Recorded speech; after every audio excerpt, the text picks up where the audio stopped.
পর একদিন একটা গান আমি তো মঞ্চে তোমার শুনতেছিলাম, ও তোমার মনে নেই, আমি সেখানে যাচ্ছিলাম, আর আমি তো বাবুজিদার কণ্ঠে আমি শুনেছি হচ্ছে রফিকুল, হ্যাঁ, তারপরে তোমার কণ্ঠ, আমি এটা গান বাজছে বোধহয় অরিজিনাল, এখন আমাকে বললো যে না অর্কেস্ট্রা হচ্ছে রফিকুলদা মঞ্চে আছে।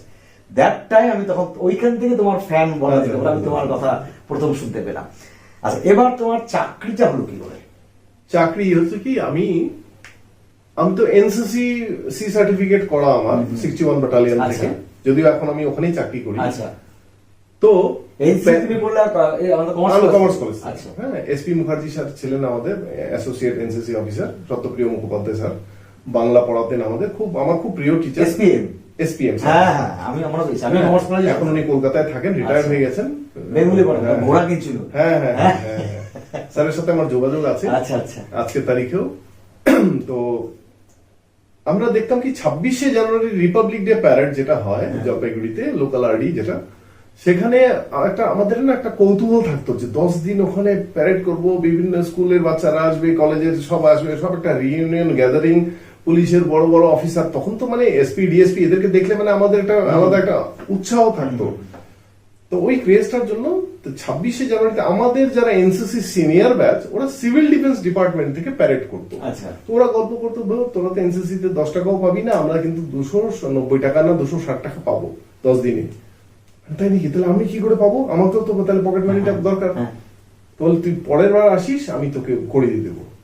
তো সিভিল ডিফেন্সের নিয়ম হচ্ছে, সিভিল ডিফেন্স আগে ভলেন্টিয়ার হতে হয়, এনরোল ট্রেনিং করিয়ে এনরোল হতে হয়, তারপরে। কিন্তু আমার লাক ভালো ছিল, যেহেতু আমি এনসিসি সি সার্টিফিকেট হোল্ডার ছিলাম, আর আমি টোটালি ট্রেন্ড, হ্যাঁ, ইনফ্যান্ট্রি ব্যাটালিয়নের। তো সেই ক্ষেত্রে আমাকে সিভিল ডিফেন্স কনসিডার করলো আমার ড্রিল পারফরমেন্স দেখে, আমার টার্ন আউট দেখে, যে না, তুমি ট্রেনিংটা আমরা করিয়ে নিবো, আমাদের কোয়ালিটি ছেলে দরকার ড্রিলের জন্য। তুমি এন্ট্রি দিয়ে দিল। সুমিত্র এসওয়াই ছিলেন তৎকালীন, নেই উনি বর্তমানে, নেই উনিও নেই, অমল দত্ত উনিও নেই, এই দুইজনই আমাকে এন্ট্রি দিলেন আমার পারফরমেন্সের বেসিসে। আচ্ছা, প্রিভিয়াস পারফরমেন্স দেখে যে সি সার্টিফিকেট হোল্ডার, ট্রেন্ড আছে, ইনস্ট্রাকটিভ ক্যাপাসিটি আছে, একে আমাদের প্রয়োজন আছে, রিসোর্স হবে আমার অর্গানাইজেশন। তারপরে সিভিল ডিফেন্সে জয়েন করলাম। পরে আমরাও 200 কন্ট্রাক্ট চলেছিল। না, সিভিল ডিফেন্সে আমি ভলেন্টিয়ার হতেই পারিনি, আমি শুধু ড্রিল পারফরমেন্সের জন্য আমাকে এন্ট্রি দেওয়া হয়েছিল আমার পারফরমেন্সের বেসিসে। তারপরে আমি 97 এর মার্চে আমি সিভিল ডিফেন্সের বেসিক ট্রেনিংটা নিয়ে আমি এনরোলড মেম্বার হই। আচ্ছা, অফিশিয়ালি আমি এনরোলড মেম্বার হই। তো একবার দুবার আমি প্যারেড করতে হয়েছিল আমাকে। এনরোল মেম্বার মানে কি? এনরোলমেন্ট মানে না, ভর্তি হওয়া, নাম লেখানো। তারপরে ভলেন্টিয়ার হিসেবে কাজ করতাম। তারপরে ওখানে আমার পারফরমেন্স ভালো দেখার পরে সিভিল ডিফেন্সের যে স্টাফ অফিসার ইনস্ট্রাক্টর তৈরি হয়, যারা চাকরিতে পারে, তাদের হচ্ছে কি, এই যেহেতু এটা গ্রাউন্ড বেস ডিউটি, মানে ফিল্ড ওরিয়েন্টেড ডিউটি, এখান থেকে এক্সপিরিয়েন্স ছেলে যারা কোয়ালিটি আছে, যাদের একাডেমিক ভালো, স্কোর ভালো, সবকিছু ভালো, তাদেরকে সিলেক্ট করে গভর্নমেন্ট ট্রেনিং করিয়ে তাদেরকে এনরোল করে চাকরি দিয়ে দেয় স্টাফ অফিসার পোস্টে। হ্যাঁ, ডিপার্টমেন্টের কন্ট্রোলে। তারপরে তখন সুমিত্র দা আমাকে বলে যে তোমার কোয়ালিটি আছে, তুমি এক কাজ করো, তোমাকে আমরা সেন্ট্রাল সিভিল ডিফেন্স ট্রেনিং ইনস্টিটিউটে পাঠাবো ট্রেনিং এর জন্য, তুমি কি উইলিং আছো? একটা উইলিং থাকলে একটা অ্যাপ্লিকেশন করো। তো রমেশ কুমার সাহেব ছিলেন district magistrate, by virtual post উনি কন্ট্রোলার অফ সিভিল ডিফেন্স। তো ওনার কাছে ফাইল গেল, উনি আমাকে দেখলেন, আমার কাগজপত্র সব দেখা, হ্যাঁ হি ইজ ফিট, ওকে ডান, যাও। তারপরে উনি আমার থাকার ব্যবস্থা করে দিলেন। সেই সময়কার এমআইসি ছিলেন সুভাষ চক্রবর্তী সাহেব। তা আমি রমেশ কুমার সাহেবকে বললাম, স্যার আমার তো কলকাতায় পরিচিতি নেই, থাকবো কোথায়? এটা তো 1 মাস থাকতে হবে আমাকে। তখন সুভাষ চক্রবর্তী স্যারকে উনি ফোন করে বলেন যে আমার একটা টাইগার যাচ্ছে, এটার দেখাশোনার ব্যবস্থা আপনাকে করতে হবে। রমেশ কুমার সাহেব এরকম। তো পরবর্তীতে ওখান থেকে আমি বাস পেতাম না, আমার ট্রেনিং সেন্টার ছিল Behala, central civil defence training institute, ওই মিন্ট যেটা আছে টাকশালের উল্টো দিকে পোদ্দার বিল্ডিং এ হতো, তা হায়ার্ড বিল্ডিং এ। তো আমি থাকতাম সল্ট লেক সেক্টর 5 থেকে। আমার আসার অসুবিধা ছিল, S16 বলে একটা বাস চলতো, একটাই বাস চলতো, পেতাম না। তারপরে আমি আমার নিজের সোর্সে ক্যালকাটা পুলিশের 5th ব্যাটালিয়ন সম্ভবত, যেটা ওই বিধাননগরে আছে, ওইখানে আমি অ্যাটাচ হয়ে যাই। আচ্ছা, ওখান থেকে তখন ডেলি করে 1 মাস ট্রেনিং করে আসার পরে স্টেটে ফার্স্ট ক্লাস ফার্স্ট ডিগ্রি পাই। তারপরে আমি কনফার্ম যে আমার চাকরি হচ্ছে। ইন দ্য মিন টাইম আমি কিন্তু ইন্ডিয়ান লিগাল ল নিয়ে ল কলেজে ভর্তি হয়েছিলাম পড়া। তারপরে করলাম কি, 2 বছরের প্রিপারেশনও হলো, পরীক্ষাও দিলাম। হঠাৎ করে ভাবলাম যে চাকরিটা হয়ে যাবে, অফিস থেকে বলে তোমার খুব তাড়াতাড়ি চাকরি হয়ে যাবে। আমি না আর পরীক্ষা দিলাম না, লটা আর কমপ্লিট হলো না। হ্যাঁ, এদিকে চাকরিটাও আর হলো না।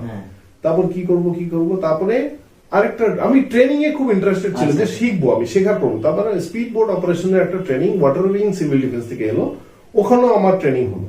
ওইখানে অজয় বাসু বলে যে কমান্ডেন্ট ছিলেন, এসেছিলেন ট্রেনিং, উনি আমাকে ওনার নজরে পড়ে গেল। উনি বলছে তুমি তোমার কোয়ালিফিকেশন কি?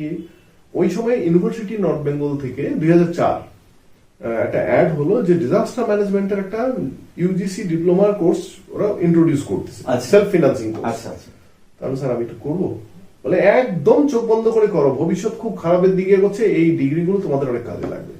পরের দিনই আমি ইউনিভার্সিটিতে গেলাম, তো ওখানে রেজিস্ট্রার স্যার আমাকে বললো যে না, এটা তো 3 বছরের কোর্সের, আপনি তো প্লেন গ্রাজুয়েট, তো আপনার তো হবে না। স্যার কেন হবে না?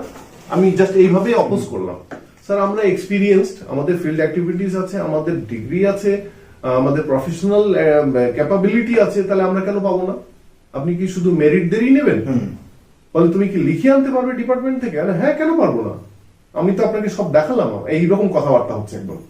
বলছে ঠিক আছে, লিখিয়ে নিয়ে আসলে আমি কিন্তু কোর্স ফিস মাফ করতে পারবো না। স্যার কোর্স ফিস আমি বলিনি তো আপনাকে মাফ করতে, আপনি আমাকে এন্ট্রি দিন।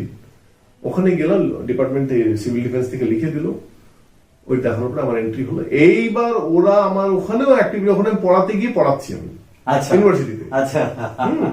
তো মানে ওখানে প্রফেসর উষা চক্রবর্তী ছিলেন বটনি ডিপার্টমেন্টে, উনি আমাদের একাডেমিক কোঅর্ডিনেটর ছিলেন।